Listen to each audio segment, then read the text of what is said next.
ఒత్తిడి తగ్గినట్టే తగ్గి మళ్లీ కొండెక్కింది.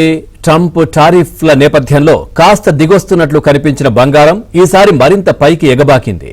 నిన్న 96,000 రూపాయల సరికొత్త జీవితకాల రికార్డు స్థాయి దాటిన 10 గ్రాముల మేలిమి బంగారం ధర ఇవాళ 96,880కి చేరింది.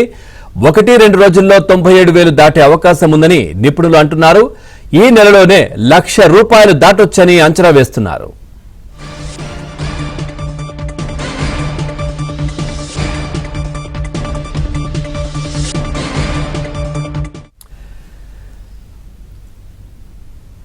అమెరికా చైనా మధ్య సుంకాల యుద్ధం తీవ్ర రూపం దాల్చడంతో అంతర్జాతీయ మార్కెట్లో ఔన్స్ గోల్డ్ కొత్త ఆల్ టైమ్ రికార్డు స్థాయి $3,249కు ఎగబాకింది.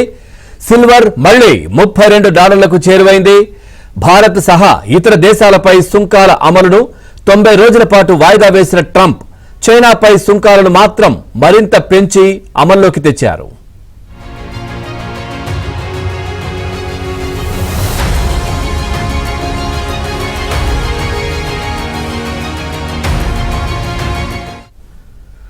దాంతో చైనా కూడా ధీటుగా అమెరికాపై సుంకాలు పెంచింది. ఈ రెండు ప్రధాన దేశాల మధ్య సుంకాల యుద్ధం అంతర్జాతీయ ఎగుమతి వాణిజ్యంపై తీవ్ర ప్రభావం చూపనుందని, ప్రపంచ ఆర్థిక వృద్ధి మందగించవచ్చన్న భయాందోళనలు వ్యక్తమవుతున్నాయి.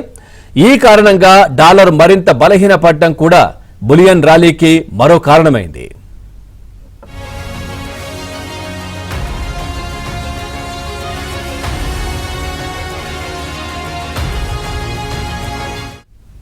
పసిడి ధరల భవిష్యత్ గమనంపై మిశ్రమ అభిప్రాయాలు వ్యక్తమవుతున్నాయి. వాణిజ్య యుద్ధాలు, ఆర్థిక అనిశ్చితులు, మాంద్యం, ద్రవ్యోల్బణం మళ్లీ పెరగవచ్చన్న భయాందోళనల నేపథ్యంలో బంగారం మరింత పెరగనుందని యూబీఎస్, గోల్డ్మన్ సాక్స్, ఇక Bank of America, Citigroup, Macquarie వంటి అంతర్జాతీయ ఆర్థిక సేవల సంస్థలు భావిస్తున్నాయి. ఈ ఏడాది ఔన్స్ గోల్డ్ $3,500 వరకు పెరగొచ్చని అంచనా వేశాయి. అంతర్జాతీయ ఆర్థిక సలహాల సంస్థ డేబేర్ గ్రూప్ $4,500 వరకు పెరిగే అవకాశాలు లేకపోలేవని అంటోంది.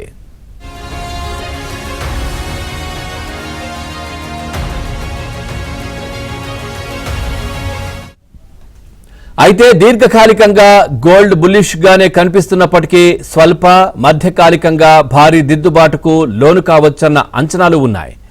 వినియోగ డిమాండ్తో సంబంధం లేకుండా బంగారం ధర ఈ ఏడాదిలో అతి వేగంగా పెరుగుతూ వచ్చిందని Pace 360 chief global strategist Amit Goyal తెలిపారు.